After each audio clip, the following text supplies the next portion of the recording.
Good evening. You're watching this India First special that comes to you from the Chinar Corps headquarters in Srinagar. The soldiers who are hailed as the saviors of Kashmir. There's a big breaking story we get you on the broadcast. Two Pakistan Army/terrorists, border action team, two of them killed at the line of control in the Uri sector. So Pakistan's regular soldiers/SSG commandos or terrorists, exactly the way in which they send them in the Krishna Ghati sector south of Pir Panjal. That time they tried to behead or mutilate two of our soldiers. This time the Indian Army soldiers were alert. They fired back as Pakistanis tried to ambush an Indian Army patrol and they killed two terrorists. They've recovered two bodies, they've recovered two weapons. The others managed to get away, and we are not getting this from sources. We are getting this from the senior most officer here in Kashmir, Lieutenant General JS Sandhu. The 15 Corps commander spoke exclusively to India today, where he spoke about the Uri incident that's occurred just a couple of hours ago.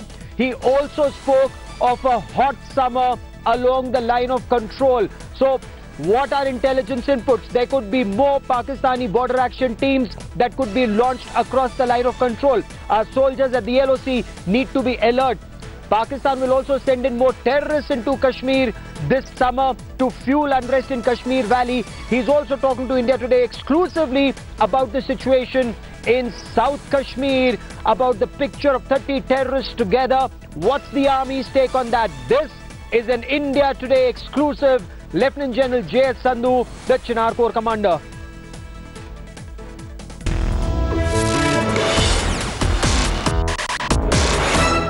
As Jammu and Kashmir prepares for a hot summer of unrest in 2017, we are joined by the Chinar Corps commander in Srinagar, Lieutenant General JS Sandhu. Welcome on India Today, sir. You've had some good success at the line of control. Two border action team, two BAT terrorists killed in Uri. What more can you tell us? Yeah, this morning a patrol of ours was moving between two posts in the Uri sector. It's a jungle area.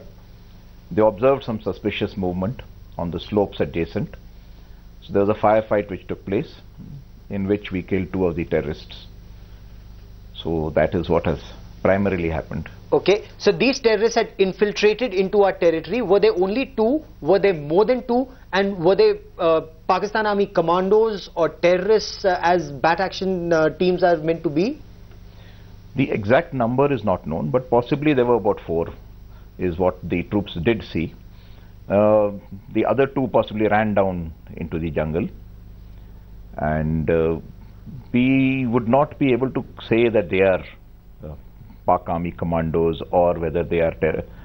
The identity is unknown because there are no identification marks on them. They were just wearing black Pathani suits.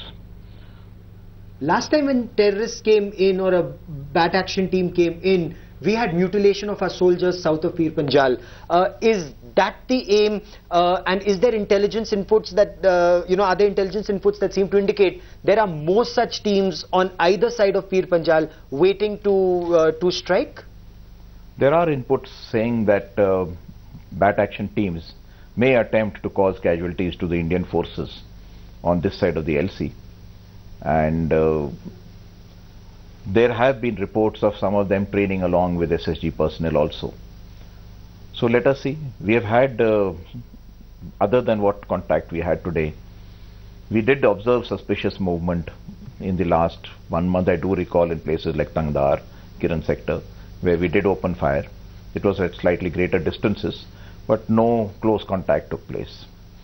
So there are inputs of the actions being done from across the LC onto own forces on this side of the LC. And all supported by Pakistan Army with active participation of the Pakistan Army?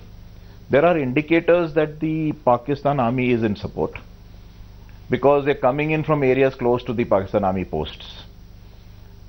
So that is the way I would look at it. And we also know that there has been active participation also from the Pakistan Army.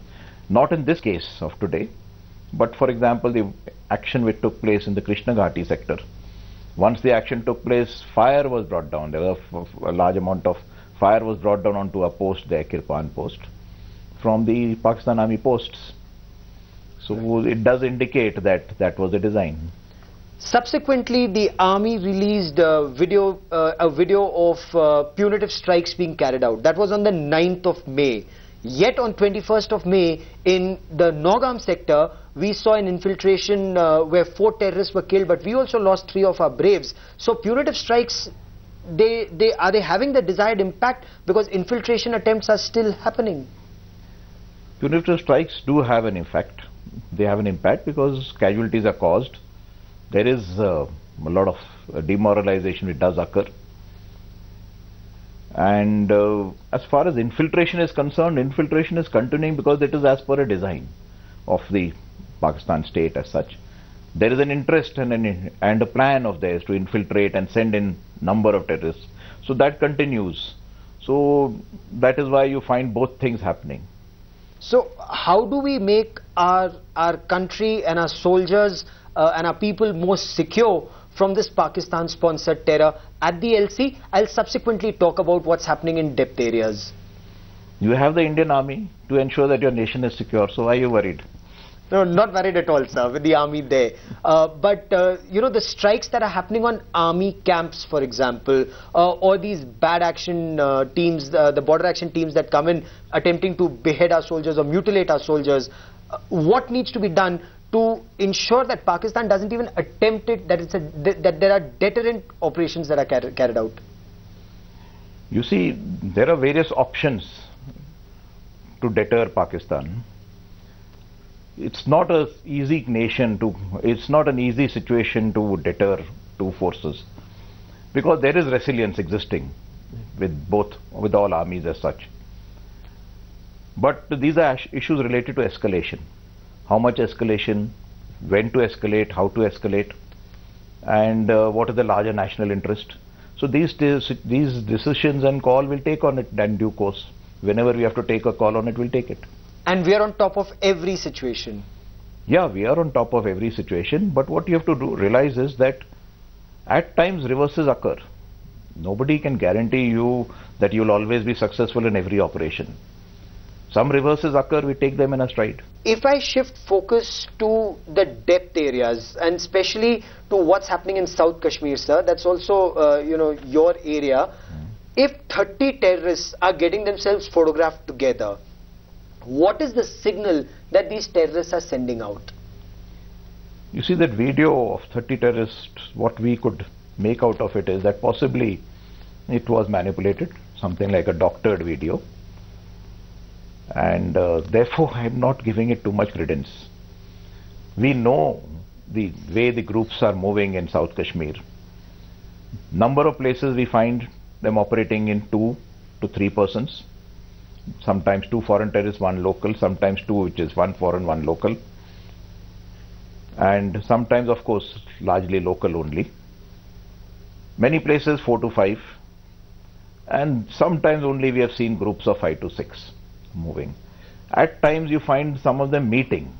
But even in the meetings, normally it is 2 persons from one group and 2 persons from the other group coming and meeting. So that is the broad pattern. So it's not large groups that you are seeing. So it's not that they've got some liberated land or some area where security forces are not there, they were pulled out. Was that a mistake to have pulled out the army where the army was well deployed in South Kashmir? No, I don't think the army has pulled out from South Kashmir. It is all deployment in operations remains dynamic. It depends upon situation to situation. As the situation changes, the deployments are varied to cater for the changes. So when we found that there was a need to secure a particular area, a strength is increased over there. When we find certain areas are quiet with not much of presence, we thin out troops from there. So such type of redeployments do occur regularly. Coming summer, there's Amarnath Yatra, there's 1 year of the terrorist Burhan Wani being killed. What do you anticipate, sir? There are, you see, a lot of people who are not wanting the situations to escalate within Kashmir. Large number of people suffered last year. Their business suffered, their livelihood suffered. Education sector suffered where schools were closed for a long time. And even the industry, the cement industry, which is near Crew area, was shut down. A lot of labor and workers lost their jobs or did not have money for months. Tourist industry was a major, again, had a major setback. Even this year, the tourist industry is not yet caught on. So overall, there is a desire for peace. So I don't expect a very strong or a very major agitation. There would be attempts by the spoilers to try and escalate issues. There will be attempts by them to make things volatile. But we do expect, yes, there would be some incidents, but we'll bring them under control. Because, you must have seen on India Today, the Hurriyat conference, some leaders were caught on camera admitting they'd taken money from Pakistan, and they were taking money from Pakistan to fuel unrest in the Kashmir Valley. So while you may want peace, the people may want peace, there are people who've been paid to fuel unrest. So how will you deal with that situation? We'll deal with it. Their being paid is not something new. So it's only that at times the people have supported them strongly. At times the support may not be so strong. And we do realize that they will attempt to create more turbulence, and we will take steps to try and reduce that turbulence. You've had terrorists like Burhan Wani who may have talked about Azadi but claimed it was for a larger caliphate. He wanted to set up an Islamic caliphate, wanted people to pick up the stone or the gun in the name of Islam. Similarly, Zakir Musa, his successor, is saying the same. So, is this about Azadi, or is this Azadi just couching a fanatic religious movement that is now starting off in the valley? Mostly what we see when we see what is happening on the streets and all is a call for Azadi. The greater content is Azadi. What Zakir Musa has said actually in his video when he was trying to counter the separatists who had said that no, it is not for the Islamic State. What he countered was that you have used the masjid to propagate the Azadi call. Therefore the two are linked. So I do realize that there is a religious tinge to it. But largely what I sense is that the major call is Azadi. The alienation which was being brought about was on the basis of an anti-India stance, firstly, and secondly, of course, also taking religion as an aid to try and develop greater alienation. So I look at it this way: it is mainly driven based upon these factors. Okay. Recently, we are told that the army, the CRPF and the Jammu and Kashmir police had cornered Abu Dujana, the terrorist, but he managed to escape. Apparently, there was stone pelting. Is that a massive challenge, and how will you deal with that challenge? You see, these are often some misperceptions which occur. He did not escape because of the stone pelting, if he was there. We had an input of his presence in that area where troops were launched. Now we were moving in from two sides. As we moved in from one side and the second side, they invariably have a person kept as a lookout to warn them. So the lookout saw the troops arriving and fired. Now there was that initial fire which took place. In the meantime, they escaped from another side which had not yet been covered while our troops were moving into position. So this is some of the things which happened. And then thereafter our cordon was placed and we carried out a search. And stone pelting did occur thereafter, but it did not as such affect the main operation. And stone pelting was handled by the CRPF and the JK police. The law and order component handles it. So we haven't found stone pelting becoming very strongly preventing us from operations. So, and in the coming months, do you anticipate that there will be stone pelting when you go in for operations, and how will you deal with that situation? At times we do have such situations. At times when we are going in, you might find stone pelting. At times we find stone pelting when we are going out. And but we have made our plans to counter it. Working in tandem with the CRPF and the JK police, we will be able to contain the situation. You expect more at the LC this coming summer, at the line of control, or more trouble in the depth areas, in perhaps South Kashmir or other parts of Kashmir? These are very difficult things to assess. Okay? I'm not a fortune teller, but LC, we will see some escalation occurring. There would be infiltration attempts will continue. Some bad actions may continue. And in addition, as far as the hinterland is concerned, there would be some incidents which may flare up the situation for some time. It will be a question of how we bring it under control. For example, a student protest occurred. It flared up for some point of time, but then it has been again brought under control. So similarly, we'll see what situations develop. So this student protest or the protest, are they natural? Are they spontaneous? Are they orchestrated from across? And if so, how do you counter it?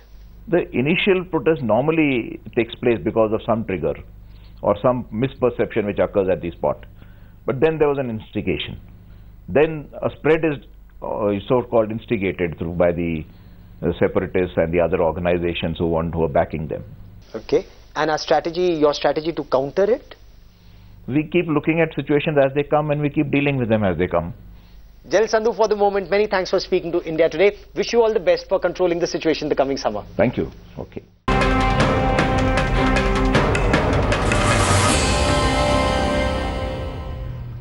So the coming summer, there will be escalation at the line of control. Pakistan will send in more border action teams. The army will counter it. But there's another side to this. Terrorism in the depth areas, and this cannot be countered just by troops who've come from the rest of the length and breadth of this country. Troops from Kashmir, troops from Jammu and Kashmir, they are playing a very big role here. So we saw the case of one Lieutenant Umar Fayaz. Terrorists silenced one Umar Fayaz, but there are many, many more. India Today, we travelled to the Jammu and Kashmir Light Infantry Regimental Training Centre. Let's get you the story of the brave soldiers from the land of Jammu and Kashmir who have never, ever let India down.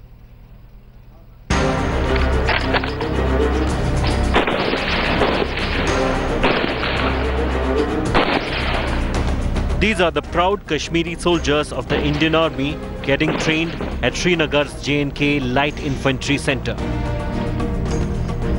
This batch of Jawans joined the army in 2016. Chanting Bharat Mata Ki Jai, they are eager to serve the nation and defend it from the enemy.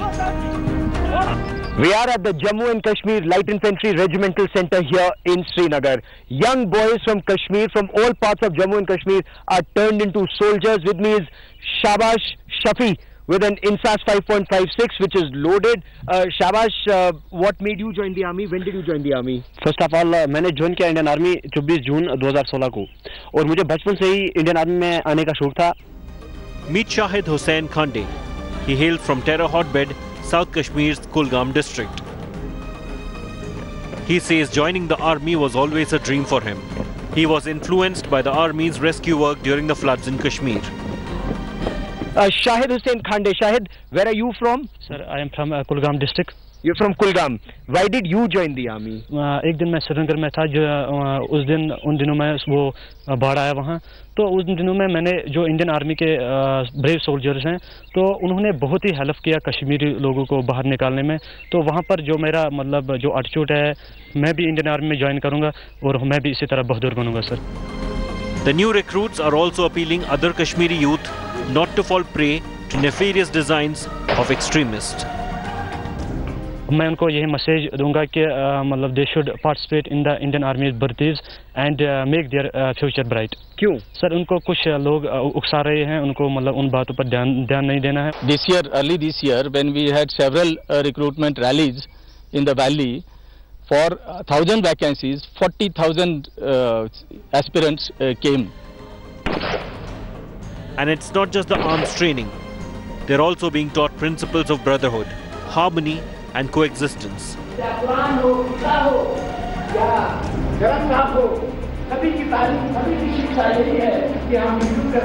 One of the hallmarks of the infantry is that Jawans from all faiths pray at the same place. 50% of the Jawans in the infantry are Muslims and 50% non-Muslims from the state of Jammu and Kashmir.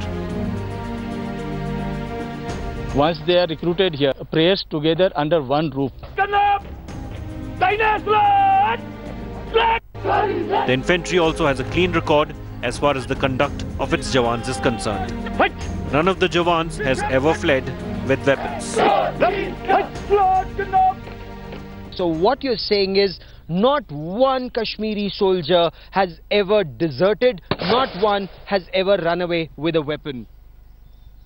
Throughout the disturbed law and order situation in the Kashmir and J&K, all the soldiers of Jackala regiment have stood in line. They have stood firm, stood in line, and always in the service of the nation. It is literally baptism by fire for these young boys from the state of Jammu and Kashmir.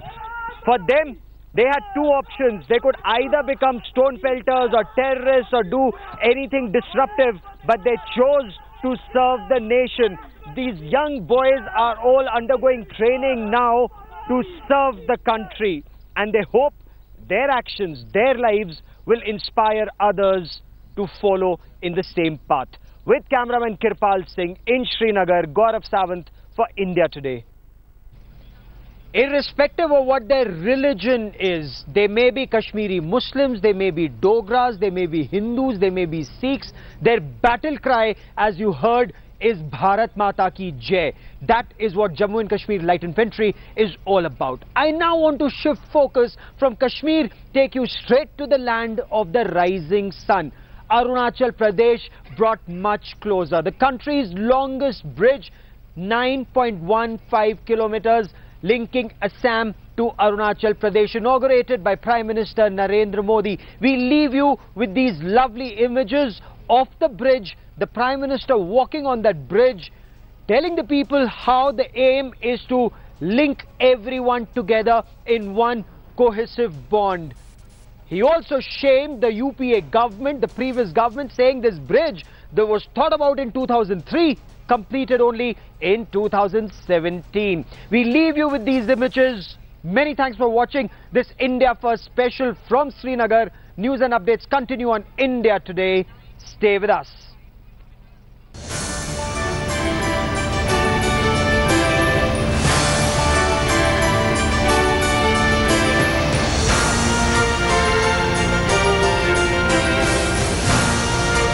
It's a bridge of immense strategic importance.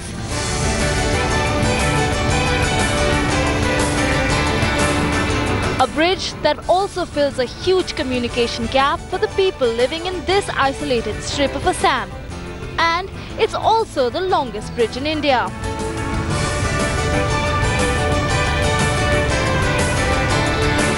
On Friday, as he completed 3 years in office, Prime Minister Modi dedicated the Dhola Sadia Bridge to the people of Assam and Arunachal.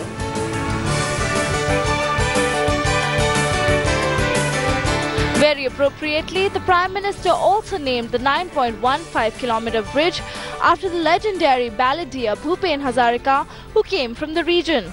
इस bridge का नाम भारत सरकार ने भूपेन हजारिका के नाम से करने का तय किया है। आने वाली पीढ़ियों को प्रेरणा देने वाला ये नाम। The Dhola Sadia Bridge will reduce the travel time between Assam and Arunachal Pradesh by 5 hours. More importantly, the 950 crore rupees Dhola Sadia Bridge is just 100 kilometers away from the India-China border. The bridge will help in the quick movement of troops and equipment to the posts near the border with China. The bridge is capable of withstanding the weight of a 60-ton battle tank. The Prime Minister took credit for completing a project that was conceived as far back as 2003 by the Atal Bihari Vajpayee government. अगर अटल बिहारी वाजपेयी की सरकार 2004 में दोबारा चुन करके आई होती तो ये ब्रिज आज से 10 साल पहले आपको मिल गया होता। बीच में सरकार बदल गई, रुकावटें आई, होती है, चलती है, ऐसा ही चला और उसके परिणाम आपका सपना डगमगाता रहा।